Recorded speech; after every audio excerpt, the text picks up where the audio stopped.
തിരുവല്ല CPIMലെ വിഭാഗീയതയിൽ കടുത്ത നടപടി. Thiruvalla town north local secretary K കൊച്ചുമോനെ മാറ്റി. ഏരിയ കമ്മിറ്റി അംഗം ജനോ മാത്യുവിന് താൽക്കാലിക ചുമതല. വിവരങ്ങളുമായി ശ്രീജിത്ത് ശ്രീകുമാരൻ ചേരുകയാണ് പത്തനംതിട്ടയിൽ നിന്ന്. Sreejith, good evening. പാർട്ടിക്ക് ഒരു വലിയ തലവേദനയായിക്കൊണ്ട് പലയിടങ്ങളിലും ഈ വിഭാഗീയത തലപൊക്കുന്നു, പരസ്യമായ വിമർശനങ്ങളും ഒക്കെ ഉണ്ടാകുന്നു. ഇപ്പം അവിടെ വലിയൊരു നടപടിയിലേക്ക് തന്നെയാണല്ലോ കടന്നേക്കുന്നത്. ഇതൊരു സൂചനയല്ലേ ബാക്കിയുള്ളവർക്കും?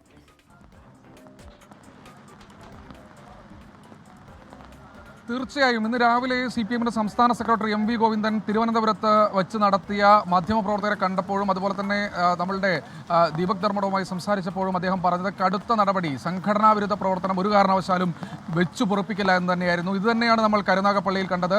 അതുതന്നെയാണ് അതിൻ്റെ മറ്റൊരു ബാക്കി പത്രം എന്നോളമാണ് തിരുവല്ലയിലും സംഘടനാ നടപടി ഉണ്ടായിരിക്കുന്നത്. കെ കൊച്ചുമോൻ, അദ്ദേഹം ജില്ലാ സെക്രട്ടേറിയറ്റ് അംഗം R സനൽകുമാറിൻ്റെ ഏറ്റവും അടുത്ത ആളാണ്. അദ്ദേഹത്തെയാണ് ഇപ്പോൾ ലോക്കൽ കമ്മിറ്റി സെക്രട്ടറി സ്ഥാനത്ത് മാറ്റിയിരിക്കുന്നത്. നിലവിൽ ഏരിയ കമ്മിറ്റി അംഗമായ ജനോ മാത്യുവിന് പകരം ചുമതല നൽകിയിരിക്കുന്നു. താൽക്കാലിക ചുമതലയാണോ മുഴുവൻ സമയ ചുമതലയാണോ എന്ന കാര്യത്തെക്കുറിച്ച് വീണ്ടും സമ്മേളനം ചേരും. 9-നാണ് തിരുവല്ല നോർത്ത്, വിവാദമായ തിരുവല്ല ടൗൺ നോർത്ത് സമ്മേളനം 9-ാം തീയതി ചേരണം. ഈ കമ്മിറ്റി തന്നെ തുടരണമെന്ന് ജില്ലാ സെക്രട്ടേറിയറ്റിന് കർശനമായ നിർദ്ദേശം നൽകിയിരിക്കുന്നു. അതായത് ഒരു കാരണവശാലും വിഭാഗീയത വെച്ച് ഉറപ്പിക്കാനാകില്ല, ശക്തമായ നടപടി. ഇതുകൂടാതെ മുൻ ഏരിയ സെക്രട്ടറി ഫ്രാൻസിസ് വി ആന്റണിക്ക് താക്കീത് നൽകിയിട്ടുണ്ട്. സംഘടനാ നടപടി എടുത്തിട്ടും വിഭാഗീയ പ്രവർത്തനം നടത്തി, സംഘടനാ വിരുദ്ധ പ്രവർത്തനം നടത്തിയെന്ന അടക്കമുള്ള കാര്യങ്ങൾ ചൂണ്ടിക്കാണിച്ചാണ് പാർട്ടി ഒരു താക്കീത് നൽകിയിരിക്കുന്നത്. സംഘടനാ വിരുദ്ധ പ്രവർത്തനം ഇനി ഒരു കാരണവശാലും അംഗീകരിക്കില്ല എന്ന കർശനമായ താക്കീത് സംസ്ഥാന സെക്രട്ടറി നേരിട്ട് നൽകിയിരിക്കുന്നു. ഏതാണ്ട് 1 മണിക്കൂറിലധികം നീണ്ടുനിന്ന ജില്ലാ സെക്രട്ടേറിയറ്റ് യോഗത്തിൽ നിരവധി ആവശ്യങ്ങളും അല്ലെങ്കിൽ വിമർശനങ്ങളും ഉയർന്നു വന്നു. പക്ഷേ അതൊന്നും തന്നെ വകവയ്ക്കാൻ സംസ്ഥാന സെക്രട്ടറി MV ഗോവിന്ദൻ മാസ്റ്റർ തയ്യാറായില്ല എന്നാണ് ഏറ്റവും ഒടുവിൽ മനസ്സിലാക്കുന്നത്. കരുനാഗപ്പള്ളിയിൽ സമാനമായ രീതിയിൽ തിരുവല്ല ടൗൺ നോർത്ത് ലോക്കൽ സമ്മേളനവും നടക്കണം.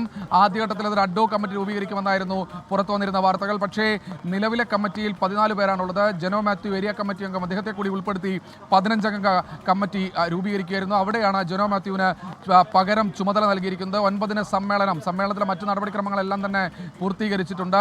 ഇനി സംഘടനാ റിപ്പോർട്ടിൽ നിന്ന് ആ വിവാദ പരാമർശങ്ങൾ ഒഴിവാക്കുമോ എന്ന കാര്യത്തെക്കുറിച്ച് മാത്രമാണ് ഇനി കൃത്യമായ രീതിയിൽ കാര്യങ്ങൾ വ്യക്തമാകാനുള്ളൂ. അതുകൂടി വ്യക്തമാകണം. എന്തായാലും തോമസ് ഐസക്കിനെ തോൽപ്പിക്കാൻ ശ്രമിച്ചു. CC സജിമോന്റെ നേതൃത്വത്തിൽ അദ്ദേഹത്തെ അനുകൂലിക്കുന്നവരാണ് തോമസ് ഐസക്കിനെ തോൽപ്പിക്കാൻ ശ്രമിച്ചെന്നുള്ള ഗുരുതരമായ പരാമർശങ്ങളുണ്ട്. എന്തായാലും കൊച്ചുമോനെ മാറ്റണം, കെ കൊച്ചുമോനെ കമ്മിറ്റി സെക്രട്ടറി സ്ഥാനത്ത് മാറ്റണമെന്നത് ഫ്രാൻസിസ് വി ആന്റണി പക്ഷത്തെയും അദ്ദേഹത്തെ അനുകൂലിക്കുന്നവരുടെയും ആവശ്യമായിരുന്നു. എന്തായാലും അത് നടത്തിയിട്ടുണ്ട്. അതിനോടൊപ്പമാണ് സംഘടനാ വിരുദ്ധ പ്രവർത്തനം വീണ്ടും തുടരുന്നു എന്ന തരത്തിലൊരു താക്കീത് ഫ്രാൻസിസ് വി ആന്റണിക്ക് നൽകിയിരിക്കുന്നത്. പക്ഷേ നിലവിൽ ജനോ മാത്യു ഫ്രാൻസിസ് വി ആന്റണിയോട് ചേർന്ന് നിൽക്കുന്ന ഏരിയ കമ്മിറ്റി അംഗം തന്നെയാണ്. എന്തായാലും ടൗൺ നോർത്ത് ലോക്കൽ കമ്മിറ്റിയിൽ 2 നേതാക്കളാണ് ഇരുപക്ഷമായി നിന്നിരുന്നത്.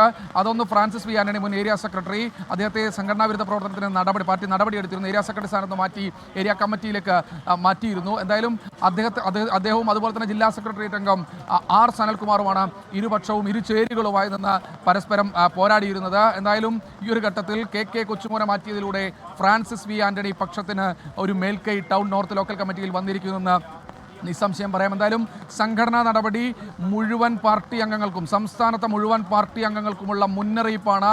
ഏതെങ്കിലും തരത്തിൽ ഇത്തരത്തിലുള്ള വിഭാഗീയ പ്രവർത്തനം നടത്തിയാൽ ശക്തമായ നടപടി പാർട്ടിയുടെ ഭാഗത്തുനിന്ന് ഉണ്ടാകുമെന്ന മുന്നറിയിപ്പ് തന്നെയാണ് എന്നാണ് ജില്ലാ സെക്രട്ടേറിയറ്റ് യോഗത്തിലും അതുപോലെ അതിനുശേഷം ചേർന്ന ഏരിയ കമ്മിറ്റി യോഗത്തിലും MV ഗോവിന്ദൻ പറഞ്ഞു വെച്ചത്. അതായത് ഒരു കാരണവശാലും സംഘടനാ വിരുദ്ധ നടപടി അംഗീകരിക്കാൻ കഴിയില്ല. കെ കൊച്ചുമോനെതിരെ ഗുരുതരമായ മറ്റൊരു ആക്ഷേപം കൂടിയുണ്ട്. ഈ സംഘടനാ റിപ്പോർട്ട്, പ്രവർത്തന റിപ്പോർട്ട് മാധ്യമങ്ങൾക്ക് ചോർത്തി നൽകിയെന്നത് അടക്കമുള്ള ഗുരുതരമായ കാര്യങ്ങൾ കെ കൊച്ചുമോനെതിരെയും ഉയർത്തിയിട്ടുണ്ട്.